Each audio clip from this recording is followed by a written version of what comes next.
আমাদের এখনো পর্যন্ত দেশে 17টি জায়গায় ওয়াটার মেট্রো রয়েছে। কলকাতা ওয়াটার মেট্রোতে যুক্ত হচ্ছে। এটি আমাদের আজকের মিটিংয়ে মাননীয় মন্ত্রী এটা কনসেন্ট দিয়ে দিয়েছেন এবং ভারত সরকার 17টি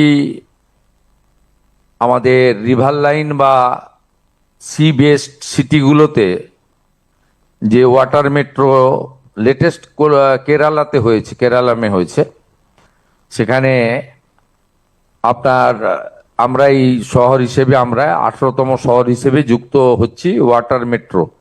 এটা শিপিং ডিপার্টমেন্টের একটি ইনিশিয়েটিভ এবং গুড প্রজেক্ট, যেটা ইতিমধ্যে 17টি সিটিতে চলছে।